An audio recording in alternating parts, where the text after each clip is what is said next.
श्रमजीवी पत्रकार सम्मेलन के इस कार्यक्रम में जबलपुर से हमारे बीच में आए दिनेश जी, प्रीत जी, जरा ताली बजाकर स्वागत करें। जरा ऐसे पत्रकार होके ऐसे सुस्त बैठेंगे थोड़ी काम चलेगा क्या।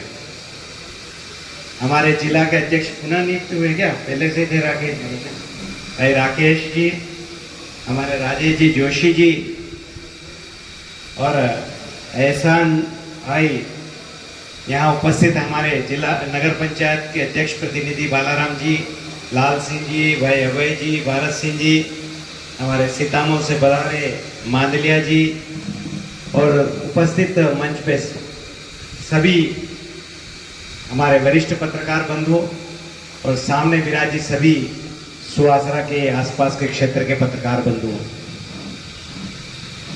प्रीत जी ने बहुत सारे विषय रखे हैं। ये विषय तो शासन से संबंधित है और आज की तारीख में मैं शासन में नहीं हूं थोड़ा, तो फिर भी मेरा प्रयास रहता है हर व्यक्ति की मदद करना, हर संगठन की मदद करना। तो जहां भी मुझे लगेगा कि मैं आपकी मदद कर पाऊंगा वहां निश्चित रूप से आपकी मदद करूंगा। मैं एक बात और कहना चाहता हूं, पत्रकार समाज का दर्पण होता है। समाज में क्या घट रहा है वो दिखाने का काम पत्रकार का होता है। आज हम जब न्यूज चैनल, प्रिंट मीडिया ये सब देखते हैं तो आप भी मानेंगे कि अधिकांश हमारे न्यूज का हिस्सा होता है वो अपराधों में कवर हो जाता है।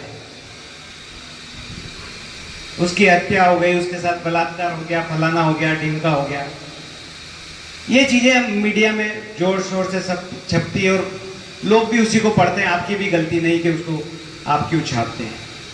लेकिन मैं जब भी पत्रकार बंधुओं के बीच में जाता हूं तो एक आग्रह जरूर करता हूं कि अगर आप प्रिंट मीडिया में हैं तो एक कोना जरा अच्छे काम के लिए रखिए, उसमें एक न्यूज कम से कम आपके उसमें अच्छी छपे। कोई जल संवर्धन के लिए काम कर रहा है, कोई वृक्षारोपण के लिए काम कर रहा है, कोई बाल बच्चों के लिए काम कर रहा है, कोई बीमार लोगों के बीच में काम कर रहा है, कोई छोटा सा व्यक्ति अपने लिए कृषि में जैविक कृषि के बारे में काम कर रहा है, कोई कर्मचारी है लेकिन अतिरिक्त समय देकर अपने अधीन जो काम आते हैं उनको पूरा कर रहा है। अर्थात सब क्षेत्रों में कोई ना कोई अच्छा काम करने वाला व्यक्ति मिल जाएगा। देखो, एक दिन में आप किसी कॉलम को चला लेंगे ये संभव नहीं है, लेकिन जब इस कॉलम में आप रोज रोज लिखेंगे तो जो पॉजिटिव न्यूज ढूंढने वाला व्यक्ति है वो आपका कॉलम उसको सबसे पहले ढूंढेगा कि यार पॉजिटिव क्या छपा है इसमें। हम सब पढ़ते हैं अपराध की दुनिया में इतनी अभी हाथरस घटना हो गई, टीवी खोलो हाथरस चलेगा, लेकिन 8-10 दिन बाद कोई नई घटना घट गई तो शायद हाथरस कहीं हुआ होगा ये भी पता नहीं चलेगा, क्योंकि ये जनमानस का अभ्यास है। इसलिए हम कोई स्थायी छाप उस पर छोड़कर जाए। इसलिए क्योंकि मैंने जैसे कहा पूर्व में न्यूज तो वही चलेगी जो नेगेटिव है, उल्टी पुल्टी है, वही ज्यादा चलेगी। मैं एक बार पत्रकारों के प्रशिक्षण वर्ग में गया तो एक पत्रकार जो वरिष्ठ थे उन्होंने कहा कि भाई कुत्ता आदमी को काट ले, ये न्यूज छापोगे तो नहीं छपेगी, कोई पढ़ेगा भी नहीं उसको। क्यों? ये कुत्ते की तो आदत है आदमी को काटने की, लेकिन आदमी ने कुत्ते को काट लिया, ये न्यूज अगर आपने छाप दी तो वो बहुत चलेगी। तो उल्टी पुल्टी न्यूज तो चलेगी, लेकिन हम समाज जीवन में जीते हैं, हमारा फर्ज बनता है कि हम अच्छे कामों को उजागर करें। और जहां तक अधिकारियों वाली बात है, राजनेताओं वाली बात है, मैं तो कह रहा हूं जो गलत कर रहा है उसके खिलाफ लिखना चाहिए, किसी से डरने की आवश्यकता नहीं। परंतु जब हम इस विषय में चर्चा करते हैं, आपसे व्यक्तिगत बैठ के चर्चा करते हैं, मैंने कहा क्यों इतना बड़ा बात हो गई, आपके अखबार में क्यों नहीं छपी? अरे यार भाई सब क्या करें, हमारे हेड ऑफिस का ना उनका सेटिंग है, हमारी तो कोई सुनता नहीं है। देखो ये सच्चाई है क्या कि हेड ऑफिस का ना उनका सेटिंग, हम कहाँ बीच में ज्यादा कुछ कर नहीं पाते। तो ये जो विषय है इसमें अपने को ध्यान लगाने की आवश्यकता है कि हेड ऑफिस को भी इतना दबाव होना चाहिए कि अगर हम निर्भीक पत्रकारिता अगर क्षेत्र में कर रहे हैं तो वो छपना चाहिए। दूसरा है, एक विषय और मैं कहना चाहता हूं आपसे, हमें पत्रकारिता के साथ साथ हमारी घर की आर्थिक स्थिति ठीक रहे, इसलिए कोई ना कोई बिजनेस कोई ना कोई इनकम का स्रोत अपना रखना चाहिए। शुद्ध रूप से पत्रकारिता के रूप में चलोगे तो न जाने कहाँ गाड़ी डूब जाएगी, पता ही नहीं चलेगा क्या। इसलिए अगर आप चाहते हैं कि अपना परिवार स्थापित रहे, आने वाले बच्चों को कठिनाई नहीं हो, इसलिए समय निकाल के कोई ना कोई अपना बिजनेस, क्योंकि आज तो बहुत आप सोशल मीडिया पे रहते हो, बहुत प्रकार के बिजनेस है।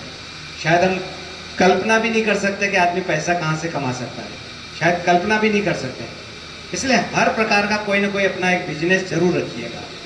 आपके बैकग्राउंड के ऊपर डिपेंड है कि आप कौन सा बिजनेस कर सकते हैं, लेकिन उससे अपनी आर्थिक स्थिति हमेशा मजबूत रहना चाहिए, क्योंकि संकट कब आ जाएगा कब चला जाएगा पता नहीं चलता है।